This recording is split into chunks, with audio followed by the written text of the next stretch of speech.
नमस्कार दोस्तों, स्वागत है आपका अपने इस YouTube चैनल जीके भाई महेंद्र बामू पर। कि दुनिया का हर शौक पाला नहीं जाता, कांच के खिलौनों को हवा में उछाला नहीं जाता। मेहनत करने से मुश्किलें हो जाती है आसान, मेहनत करने से मुश्किलें हो जाती है आसान, क्योंकि हर काम तकदीर पर टाला नहीं जाता। इसी मोटिवेशन वीडियो के साथ आज हम बात करेंगे बहुत ही शानदार और लाजवाब वीडियो। तो वीडियो को अंत तक देखना, लाइक करना, शेयर करना और कमेंट करना। तो सबसे पहले हम लोक देवताओं के बारे में बात करेंगे वीर कलाजी राठौड़ की, जिन्हें चार हाथों वाले लोक देवता कहा जाता है।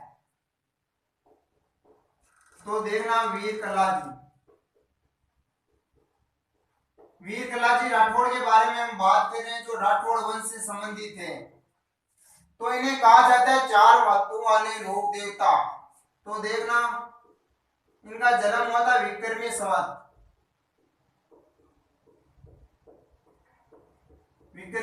1601 को सामेला गांव मेड़ता में। कहां पर हुआ था? सामेला गांव मेड़ता, नागौर में।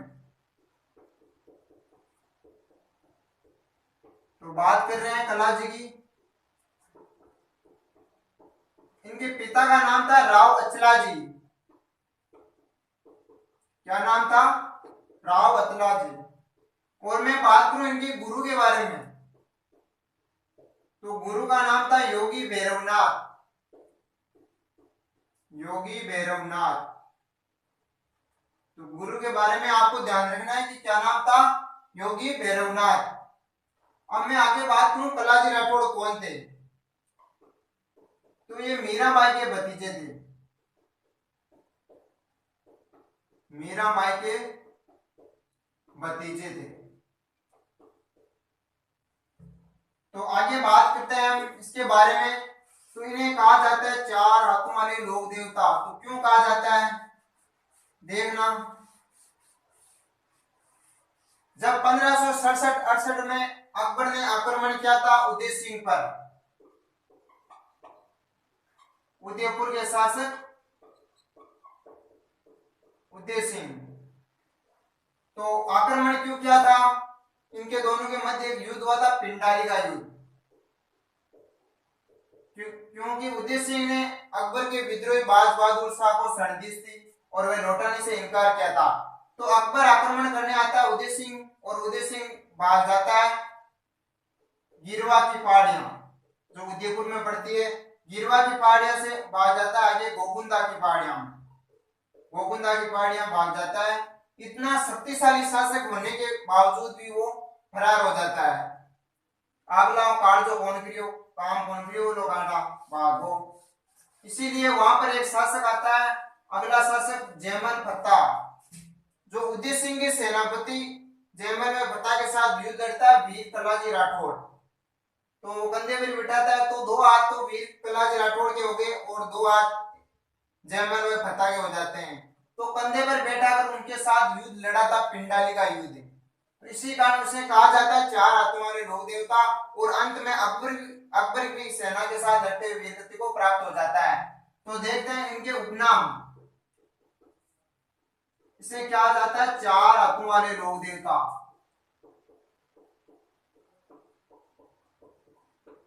चार हाथों वाले या हजारों हाथों वाले? अकबर ने कहा। किसने कहा? अकबर ने कहा। आगे आपको ध्यान रखना, अस्त्र शस्त्र में निपुण। अस्त्र शस्त्र में निपुण, इन्हीं को कहा जाता है अस्त्र शस्त्र में निपुण। आगे मैं बात करूं इनके बारे में, तो देखना 1567-68 में चित्तौड़गढ़ में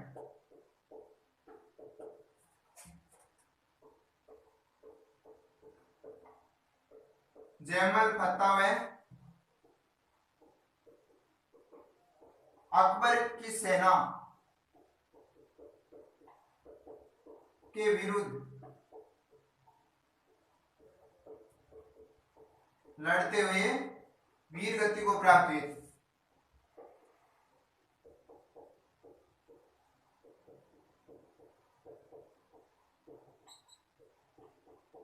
इनके बारे में आपको ध्यान रखना है कि किसकी सेना के साथ युद्ध लड़ते हुए मरती हुई थी, अकबर की सेना के साथ में।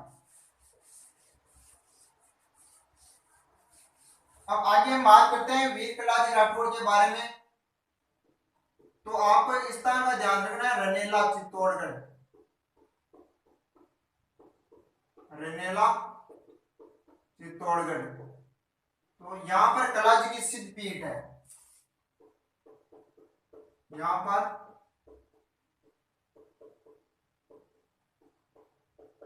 कलाजी की सिद्ध पीठ है।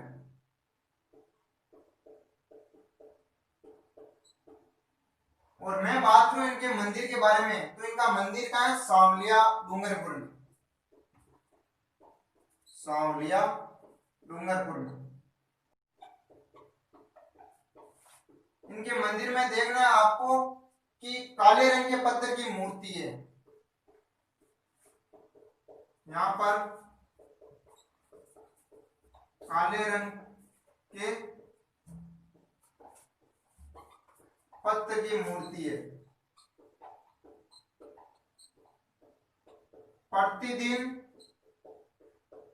अफीम व केसर चढ़ाई जाती है, अफीम व केसर चढ़ाई जाती है।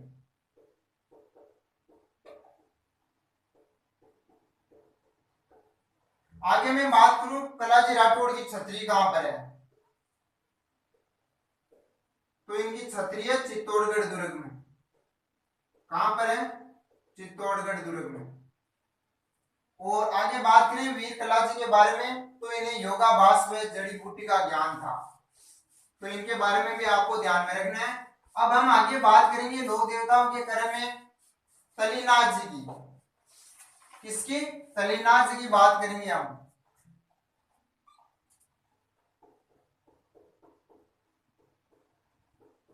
तलीनाथ जी की, तो इनके बारे में देखते हैं कि इनका जन्म कब हुआ था। इनका जन्म कहां हुआ था? मालानी बाड़मेर में। कहां पर हुआ था? मालानी बाड़मेर में। आगे मैं बात करूं इनका वास्तविक नाम क्या था, तो वास्तविक नाम था इनका गांगदेव राठौड़। क्या नाम था? गांगदेव राठौड़। और देखते हैं इनके पिता का नाम, तो पिता का नाम था वीरमदेव। ये जालोर के प्रमुख लोक देवता है,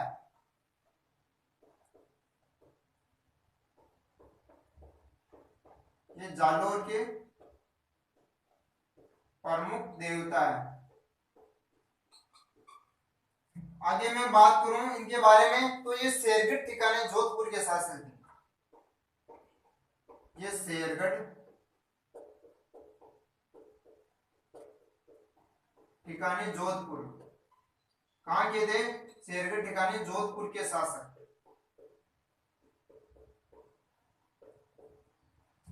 तो मैंने बात की थी तलीनाथ जी के बारे में, और इनके बारे में और जानकारी देखें तो इनका मंदिर है पांचोटा जालोर में। कहां पर है? पांचोटा जालोर में, जहां पर घोड़े पर सवार उनकी मूर्ति है।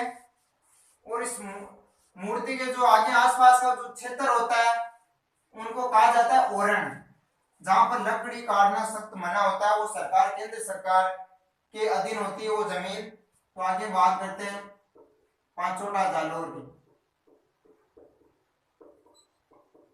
पांचोटा जालोर,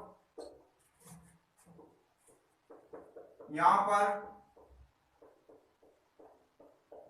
घोड़े पर सवार उनकी मूर्ति है।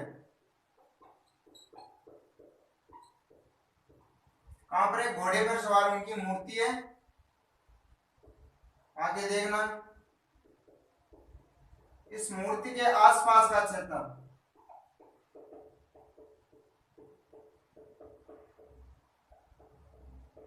क्या कहलाता है? ओरण।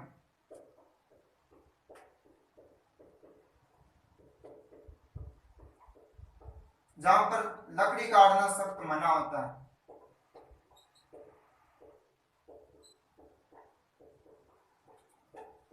लकड़ी काटना सख्त मना।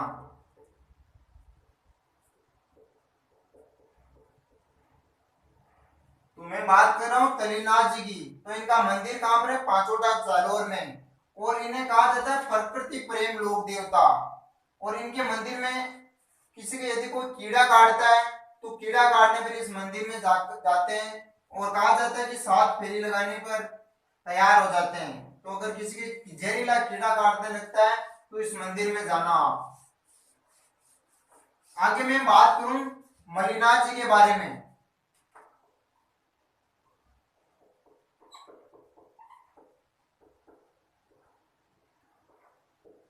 तो मणिनाथ जी के बारे में बात करते हैं, इनके जन्म के बारे में। तो इनका जन्म हुआ था 1358 ईस्वी में। 1358 ईस्वी में कहां पर हुआ था?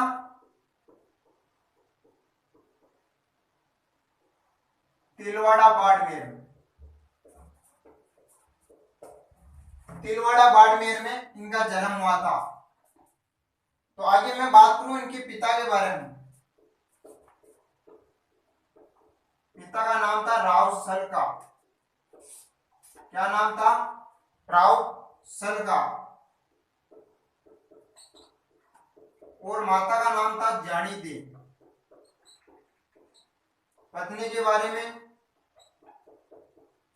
तो पत्नी का नाम था रूपा देवी, जिनका मंदिर कहां पर है? मालाजाल बाड़मेर में। मालाजाल बाड़मेर में। इन्हें कहा जाता है वर्षा की देवी। वर्षा की देवी। पिछली वीडियो में मैंने बात की थी वर्षा के देवता मामा देव या मामदेव। तो मैं आगे बात करूं मणिनाथ जी के बारे में। तो इनका मेला कब पड़ता है? तो देखना तिलवाड़ा, तिलवाड़ा बाड़मेर। तिलवाड़ा बाड़मेर में इनका मेला बढ़ता है। तो यहाँ पर चैत्र कृष्ण एकादशी, चैत्र कृष्ण एकादशी से चैत्र शुक्ल एकादशी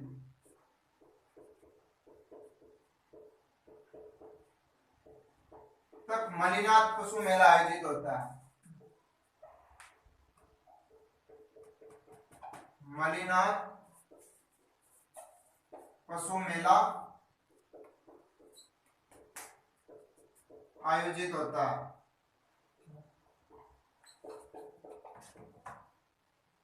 तो लूणी नदी के किनारे इनका मेला बढ़ता है।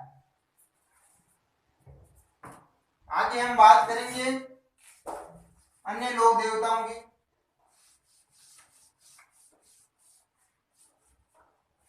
तो देखते हैं, अब हम बात करेंगे हरिराम बाबा की।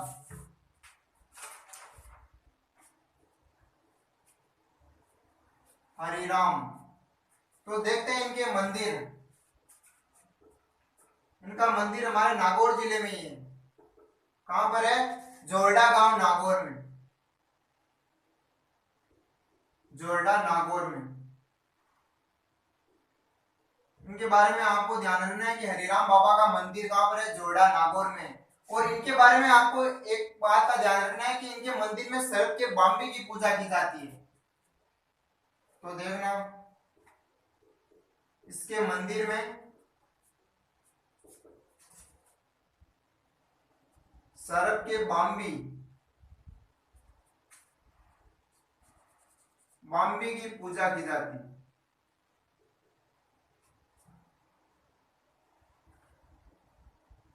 तो इनके बारे में आपको ध्यान रखना है। आगे मैं बात करूं तो गौतमेश्वर जी, किसकी? गौतमेश्वर जी।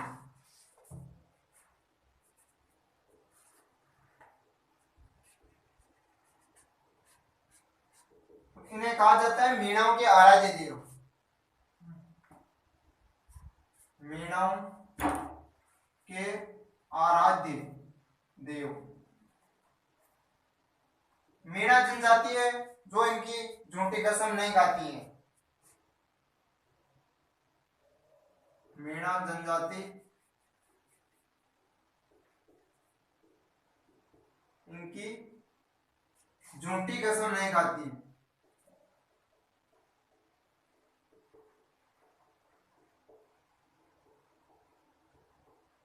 और इन्हें क्या कहकर पुकारती है? भूरिया बाबा।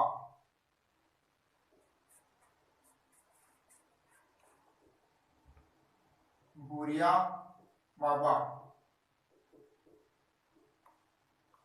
कहकर पुकारती है।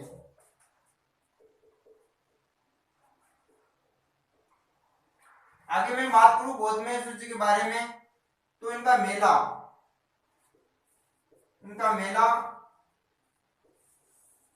कब लगता है? वैशाख पूर्णिमा को।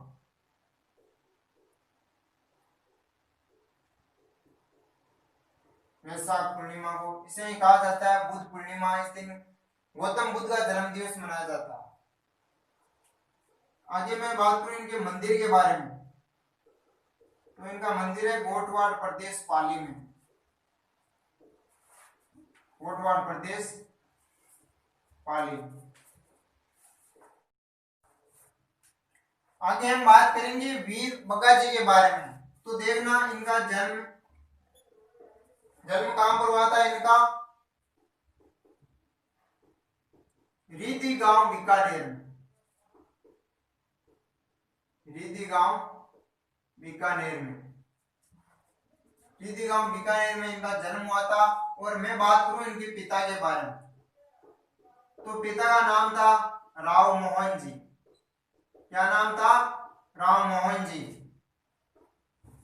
तो इनको माना जाता है जाखड़ जाति के आराध्य देव।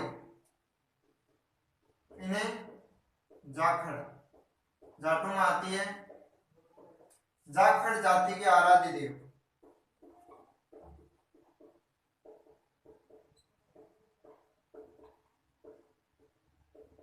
माना जाता है। आगे मैं बात करूं लोक देवताओं के बारे में, तो इलोजी की। इलोजी के बारे में देखना, तो ये कौन थे? ये हिरण्यकश्यप के जीजा व होलिका के पति थे।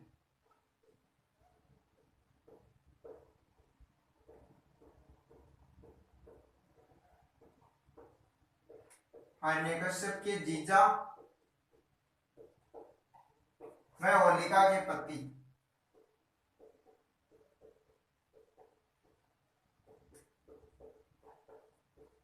होलिका के पति थे इलोजी। आगे मैं बात करूं तो इन्हें मारवाड़ में छेड़छाड़ के देवता के रूप में पूजा जाता है। तो मारवाड़ में इन्हें छेड़छाड़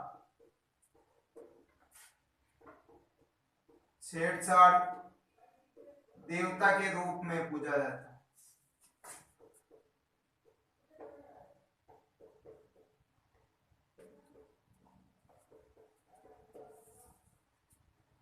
तो मैं बात कर रहा हूं इलोजी की, तो आगे ध्यान रखना है कि इनके बारे में कि ये बांझ को संतान में अवैध को दुल्हन देने में समर्थ है। आगे बात करेंगे हम पनराज जी की।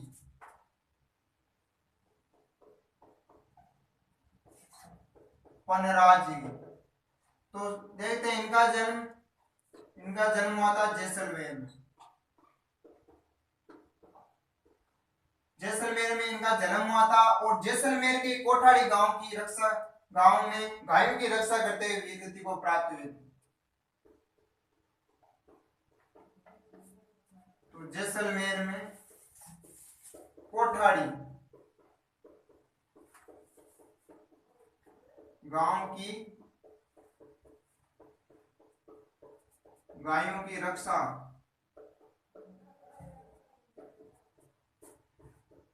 करते हुए वीरगति को प्राप्त।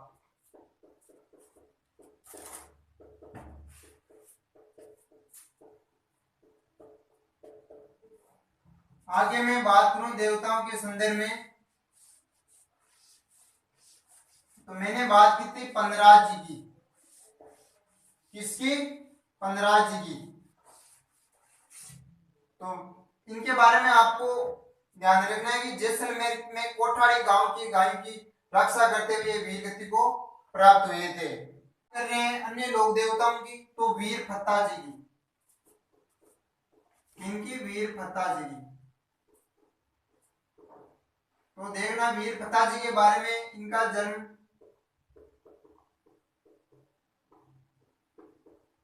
सातू गांव जालोर में हुआ था। कहां पर हुआ था? सातू गांव जालोर में। आगे मैं बात करूं इनके बारे में, तो इनका मेला लगता है भाद्रपद शुक्ल नवमी को। भाद्रपद शुक्ल नवमी को भादवे में नवमी के दिन इनका मेला भरता है।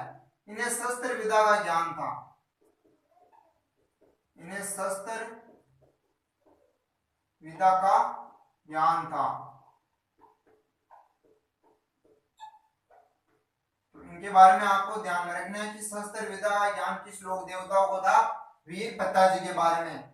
और आगे मैं बात करूं तो इनका बचपन के बारे में, तो इनका बचपन गायों के बीच गुजरा था। इनका बचपन गायों के बीच गुजरा।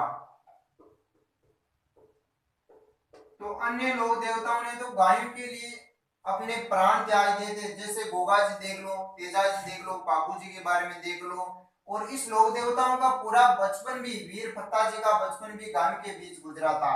तो यदि आपके क्वेश्चन आए तो किस लोक देवताओं का बचपन गायों के बीच गुजरा था, तो आपको ध्यान रखना है कि वीर फत्ता जी का। और यदि आपको वीडियो अच्छा लगे तो लाइक करना, शेयर करना और कमेंट करना। धन्यवाद दोस्तों।